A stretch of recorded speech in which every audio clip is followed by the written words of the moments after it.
ফাতেমা যখন আস্তে আস্তে নবীর কাছে আসছে, গেটে এসে ঠক ঠক করছে, নবীজি দৌড় দিয়ে গেছে। এবার আমি একটু অভিনয় করব হাদিসটাকে বোঝাবার জন্য। মেয়ে কাকে বলে, বাবা কাকে বলে? আরে বাবা মায়ের ভালোবাসা, আসল ভালোবাসা। তোমার মনে হয় তোমার গার্লফ্রেন্ড আপন? বেটা, জায়গা মতো বাস খাইলে বুঝবা বাপ মায়ের মতো আপনার কেউ হতে পারে না। মাইকটা হটালাম। ফাতেমা আসছে, এই যে হচ্ছে ফ্রন্ট গেট।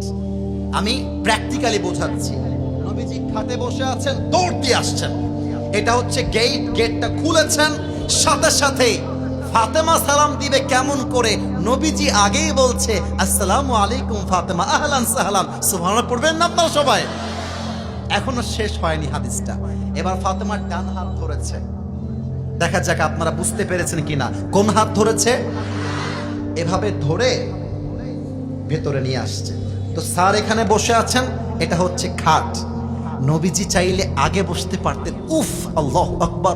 নবীর আদর্শ, নবীর ভালোবাসা, আদর, মমতা, স্নেহ কাকে বলে?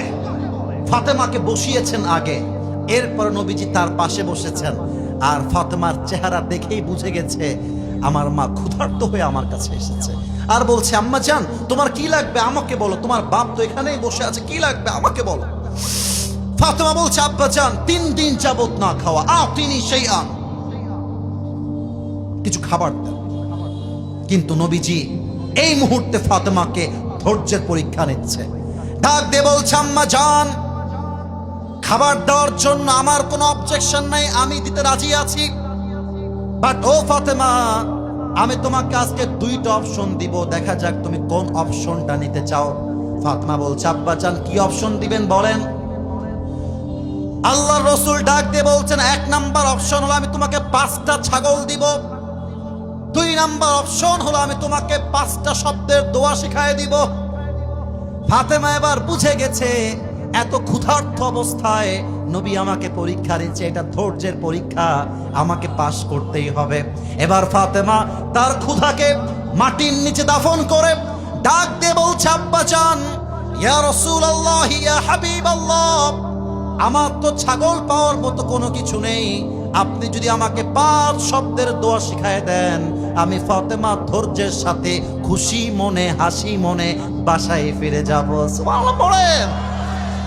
এবার আমাকে দেখেন, নবীজি বলছে ফাতেমা আম্মা জান তুমি আমার মুখোমুখি হয়ে বসো, just like we are here, face to face, সামনাসামনি। ফাতেমা বসে গেছে, আব্বাও বসে গেছে।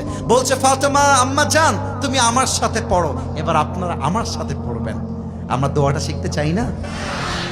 হয়তোবা এখন মুখস্থ হবে না, বাট ইউটিউবে কালকে আপলোড হয়ে যাবে। এখনো শুনবো, আগামীকালও শুনবো। আগেই ফজলত বলে দেই, ফজিলত এই দোয়া যে অভাবে পড়বে, কষ্টে পড়বে, আল্লাহ তার অভাব এবং কষ্ট সব দূর করে দিবে। সুবহানাল্লাহর আওয়াজটা তো নাটোরের হয় না। আর একবার একটা সুবহানাল্লাহ পড়বেন, জান্নাতে একটা গাছের মালিক হয়ে যাবেন। এক গাছের মালিক। আর একবার পড়েন। আর এক গাছের মালিক। আর একবার পড়েন। আরে খালি পড়বেন সুবহানাল্লাহ, আলহামদুলিল্লাহ, লা ইলাহা ইল্লাল্লাহ, আল্লাহু আকবার।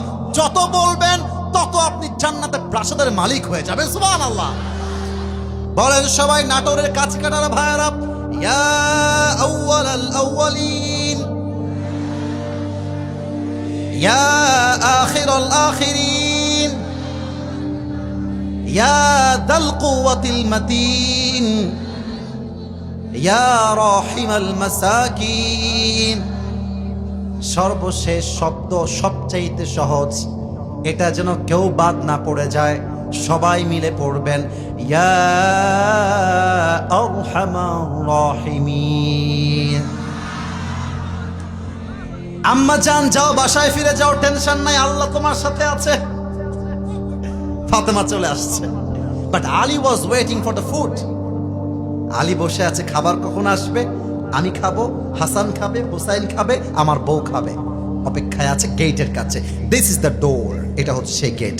তো দেখছে ফাতেমা আসছে, বাট এই হাতও ফাঁকা, এই হাতও ফাঁকা, খাবার দাবার কিছুই নাই। ফাতেমা, খাবার কোথায়? তোমার হাত তো খালি ফাতেমা। ফাতেমা বলছে আলী হাতটা ভালো করে দেখো তো। যাহাবতু লিদ-দুনিয়া ওয়া জিতু বিল আখিরা, আমি তো আমার নবীর কাছে দুনিয়া চাওয়ার জন্য গিয়েছিলাম, আমার নবী দুনিয়া নয়, তুই হাত ভর্তি আখিরাত দিয়ে আমাকে ফেরত পাঠিয়ে দিয়েছিস। আলী বলছে ফাতেমা আবেগ দিয়ে হবে না, পেটে আমার ক্ষুধা, খাবার আমাকে খেতেই হবে। এবার জামাই আসছে শ্বশুরের কাছে, জামাই আসছে শ্বশুরের কাছে। নবী তো আগের থেকেই জানে আলী কেন আসছে, কি কারণ। এই ছেলে পেলে বসে আছে, একটা কথা বলেই ফেলি, হাদিসের মাঝে মনে পড়ে গেল, এই আলী কথা বলার জন্য মনে পড়ে গেল। তোমাদের রাস্তাঘাটে মেয়ে পছন্দ হইলে পেছন পেছন লাইন মারো কেন? বলো বলো বলো বলো বলো বলো, লাইন মারবা কেন? যেই মেয়েকে পছন্দ হয়েছে মেয়ের বাপকে অ্যাটাক করবা যে আপনার মেয়েকে পছন্দ, বিয়ে দিবেন কিনা তাই বলেন। ফাতেমার থেকে শেখো, আলীর থেকে শেখো। আলীর ফাতেমাকে পছন্দ হয়ে গিয়েছে, নবীকে বলছে নবী হে আমি আপনার ফাতেমাকে বিয়ে করতে চাই। নবী যে বলছে আলী কি বললা তুমি, এইটা তোমার সঙ্গে ফাতেমার বিয়ে হবে, এটা তো আমার সিদ্ধান্ত নয়, এটা আল্লাহর সিদ্ধান্ত। পছন্দ হলে লাইন মারবা না, ইফতিজিং মারতে যাবা না। আর একটা কথা আব্বা জান, আপনারা একটু খেয়াল রাখেন, ছেলেরা বিয়ের জন্য আসলে আগেই বলে तुम पैसे कितने कमाते हो पहले ये बताओ। আপনার বোঝা উচিত টাকা দিয়ে একজন মেয়ে সুখী হয় না, একজন মেয়ে সুখী হয় চরিত্রবান যুবকের সাথে। আচ্ছা আমার দিকে তাকান তো, এটা আমার মুখে কি আওয়াজটা পাইলাম না, আরেকবার। নাটোরবাসী আমাকে পাম দিবেন না, পাম দিবেন না। বলেন তো আমাকে দাড়ি রেখে, মুরব্বীরা কেউ বাদ যাবেন না, মুরব্বীরা বলবেন আমাকে দাড়ি রেখে আনস্মার্ট লাগতেছে, খ্যাত লাগতেছে? অনেক মেয়ে দেখবা দাড়িওয়ালা দেখলে গায়ে চুলকানি চুলকানি চুলকানি শুরু হয়ে যায়। বলো বলো বলো। যেই মেয়ের দাড়িওয়ালা পছন্দ না তার জন্য বিটিএস এর হিজড়া ছাড়া সেকেন্ড কোন অপশন হতে পারে না।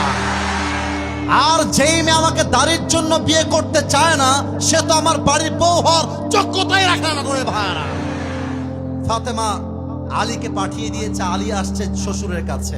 নবীজিও এভাবে বসে আছে, আলীও চুপচাপ বসে আছে, কেউ কোনো কথা বলে না। এবার নবীজি ডাক দিয়ে বলছে আলী তোমার কি চাই, আমাকে বলো কি দরকার বলো।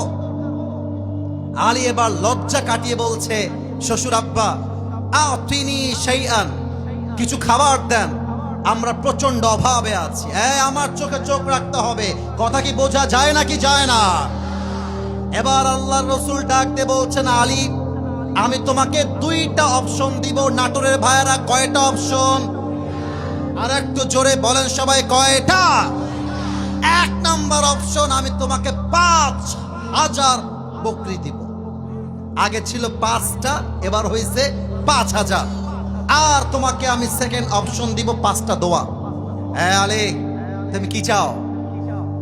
আলী বুঝে গেছে আমার শ্বশুর আমাকে ধৈর্যের পরীক্ষা নিচ্ছে। আলী বলছে ইয়া রাসূলুল্লাহ আমার ৫,০০০ বকরির দরকার নাই, আপনি আমাকে ৫ শব্দের দোয়া শিখাই দিবেন, আমি আলী তাতেই খুশি হয়ে যাব। সুবহানাল্লাহ। এবার আলী ৫ শব্দের দোয়া শিখে বাসায় ফিরে আসছে। বাসায় আসার পরে আলী এবং ফাতেমা ধৈর্যের সাথে ৫ শব্দের দোয়া আমল করতে শুরু করেছে। হাদিসে আসছে ধৈর্যের জন্য, আমলের জন্য আল্লাহ তাদের সংসারে এত রিজিক দিয়েছে, তারা ভরপুর খুশিতে আনন্দ হয়ে গিয়েছে। সুবহানাল্লাহ। অতএব যারা নাটোরের বাসিন্দা আছেন, আমার মনে হয় আমরা সবাই মধ্যবিত্ত পরিবারের সন্তান। আমি আমার ওয়াজে বলেছিলাম মধ্যবিত্ত পরিবারের সন্তান মানেই একটা ব্র্যান্ড। আমাদেরকে সাইকেল দিবেন চলবে, বাইক দিবেন চলবে, কিছুই দিবেন না হেঁটে হেঁটেও চলবে। আমাকে ভাত দিবেন, ডাউল দিবেন চলবে, গোস্ত দিবেন চলবে, কিছুই দিবেন না এক গ্লাস পানি, পান্তা ভাত, একটা মরিচ দিবেন, পুরো ভাত সাবার করব। আমি মধ্যবিত্ত পরিবারের সন্তান।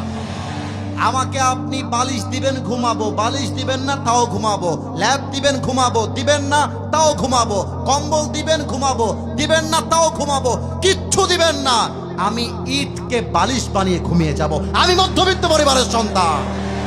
কিন্তু একটা কথা না বলে পারছি না, যেটা খুব ফেমাস ডায়লগ আমরা মাঝে মাঝেই বলি, গরিব হয়ে জন্মেছ দোষের কিছু নয়, বাট গরিব হয়ে মরে গেলে বড্ড দোষের ব্যাপার। আমার কথা একটা, সামর্থ্য যদি থাকে 1 কোটি নয়, আমরা হালাল ভাবে 1000 কোটি টাকার মালিক হতে চাই, ঠিক না বলো? কিন্তু বিপদে আপদে ধৈর্য ধারণ করতে হবে এক সত্তার উপরে। বলেন সবাই, তিনি কে?